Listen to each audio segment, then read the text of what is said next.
Hello అండి, welcome to Bharat special. నేను మీ భారతి. ఎలా ఉన్నారండి అందరూ? నేనైతే చాలా బాగున్నాను. అండ్ మీ అందరు కూడా చాలా బాగుండాలని కోరుకుంటున్నాను.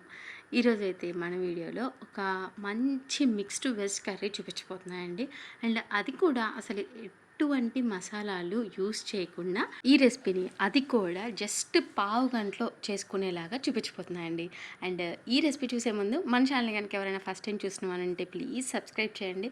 అలానే ప్లీజ్ అండి, మీకు నచ్చితే లైక్ చేసి ఒక్క కామెంట్ చేయడం మాత్రం అస్సలు మర్చిపోకండి. సో ముందుగా అయితే ఇలా ప్రెషర్ కుక్కర్ని పెట్టుకొని కొంచెం ఒక 3 స్పూన్స్ ఆయిల్ని యాడ్ చేసేసుకొని ఇలా కొంచెం తాలింపు వేసుకొని వేయించుకోవాలండి. ఇలా తాలింపు వేగిపోయిన తర్వాత 1 కప్పు ఆనియన్స్ని ఇలా సన్నగా పొడవుగా కట్ చేసేసుకొని ఇందులోకి యాడ్ చేసేసుకుంటున్నాయండి. అండ్ వీటితో పాటు ఒక మిర్చిని కూడా ఇలాగా చిన్న ముక్కలుగా కట్ చేసేసుకొని ఇందులోకి యాడ్ చేసేసుకుంటున్నాయండి. ఇప్పుడు దీన్ని ఒక 2 మినిట్స్ పాటు ఈ పచ్చి వాసన పోయే వరకు కూడా చక్కగా వేయించుకోవాలండి. ఇవి ఇలాగా ఒక 2 మినిట్స్ పాటు వేయించుకున్న తర్వాత చక్కగా దీనిలోకి ఒక 1 స్పూన్ అల్లం వెల్లుల్లి పేస్ట్ని యాడ్ చేసేసుకోవాలండి. ఇది కూడా చక్కగా మనకి బాగా వేగిన స్మెల్ వచ్చే వరకు కూడా చక్కగా దీన్ని కూడా వేయించుకోవాలండి. ఎక్కువగా ఏంటంటే మనం ఇంటికి ఎవరైనా గెస్ట్లు వచ్చినా కూడా, లేదంటే అనుకోకుండా ఇంట్లో చాలా ఎక్కువ మంది ఉన్నా కూడా ఏంటంటే ఏం ప్రిపేర్ చేయాలి, ఎలా ప్రిపేర్ చేసుకోవాలి అని చాలా ఆలోచిస్తూ ఉంటాం కదండి. ఎక్కువగా బయట నుంచి ఆర్డర్స్ కూడా తెప్పిస్తాం. సో అలా కాకుండా చక్కగా ఇలాగ చేసుకున్నారంటే చాలా టేస్టీగా, అలానే అందరూ తినగలిగేలాగా కూడా చాలా బాగా నచ్చుతుందండి. పిల్లల నుంచి పెద్దవాళ్ళ వరకు కూడా చక్కగా తినేస్తారనమాట. ఎందుకంటే మసాలా ఉండదు, అలానే టేస్టీగా కూడా ఉంటుంది.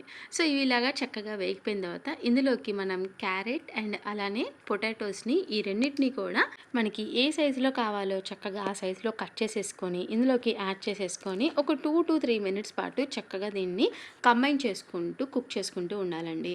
అండ్ ఇవి ఇలా కుక్ అయిన తర్వాత 1 కప్పు టొమాటోస్ని కూడా యాడ్ చేసేస్తున్నానండి.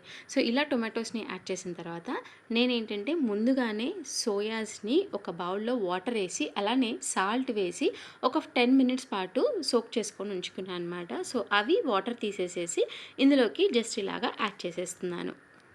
సో చూసారా, ఎక్కువ ఆయిల్ లేదు, అలానే వెజిటేబుల్స్ అన్నీ కూడా యాడ్ అయ్యాయి కాబట్టి, అలానే మసాలాస్ కూడా లేవు కాబట్టి చాలా హెల్దీ అండి. అండ్ ఇప్పుడు ఇందులోకి జస్ట్ ఒక 1/2 కప్పు వాటర్ని యాడ్ చేసేసి విజిల్ పెట్టేసుకొని జస్ట్ ఒక 3 విజిల్స్ వచ్చే వరకు కూడా మనం చక్కగా దీన్ని కుక్ చేసేసుకోవాలండి. సో చూసారు కదా, ఇప్పుడు వెజ్జెస్ అన్నీ కూడా మనకి చక్కగా సాఫ్ట్గా కుక్ అయిపోయాయి అనమాట. సో దీన్ని ఇప్పుడు ఒక్కసారి మీరు జస్ట్ అలా మిక్స్ చేసేసి ఇప్పుడు ఇందులోకి సరిపడా సాల్ట్ని అండ్ అలానే రుచికి సరిపడా కారాన్ని కూడా యాడ్ చేసేసుకోవాలండి. ఇలా రెండింటిని యాడ్ చేసుకున్న తర్వాత మీరు ఒకసారి బాగా కలయి పెట్టేసేసుకొని ఒక 2 మినిట్స్ పాటు మనం దీన్ని చక్కగా కంబైన్ చేసుకుంటూ కుక్ చేసుకున్న తర్వాత ఇప్పుడు నేను ఇందులోకి పచ్చి కొబ్బరి పేస్ట్ని యాడ్ చేస్తున్నానండి.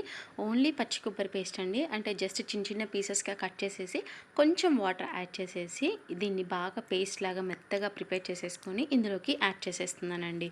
అంతకుమించి దీనిలో ఒక్క మసాలా ఇంగ్రీడియంట్ కూడా నేను ఏమీ యాడ్ చేయలేదండి. జస్ట్ అదే జార్లో ఒక 1/2 గ్లాస్ పాటు వాటర్ని యాడ్ చేసేసి ఆ వాటర్ని కూడా ఇందులోకి యాడ్ చేసేసుకున్నాను అండి. సో ఇప్పుడు ఈ పచ్చి కొబ్బరి పేస్ట్ అంతా కూడా వెజ్జెస్కి అంతా బాగా పట్టేలాగా మీరు బాగా కంబైన్ చేసేసుకొని మనం దీన్ని ఒక 5 నిమిషాల పాటు కుక్ చేసేసుకోవాలండి. ఎందుకంటే మనం పచ్చి కొబ్బరిని యాడ్ చేస్తున్నాం కాబట్టి ఆ పచ్చి వాసన, ఆ కొబ్బరి యొక్క పచ్చి వాసన పోయే వరకు కూడా చక్కగా మనం దీన్ని కుక్ చేసేసుకోవాలండి. సో ఇప్పుడు ఇలా చిన్న బబుల్స్ వచ్చాయి కదండి. సో ఇలా బాయిల్ అవుతున్నప్పుడు ఏంటంటే మనకి ఇది ఆల్మోస్ట్ రెడీ అయిపోయినట్టే అండి. చక్కగా దీన్ని ఒకసారి బాగా కంబైన్ చేసేసుకొని ఎక్కువగా నీరు కనుక ఉంటే మీరు ఇంకో 2 మినిట్స్ పాటు కుక్ చేసేసుకోండి. సో ఇప్పుడు దీన్ని మనం పులావ్లోకైనా ఇలా రోటీలోకైనా కూడా చక్కగా సర్వ్ చేసేసుకుంటే ఇంటిల్లపాది హాయిగా చక్కగా కడుపు నిండా తినేసేసేయచ్చండి. సో మీకు నచ్చింది కదా, అయితే లైక్ చేయడం మాత్రం మర్చిపోకండి. సో మీరు కూడా మీ ఇంట్లో ఖచ్చితంగా ట్రై చేయండి. Thank you for watching.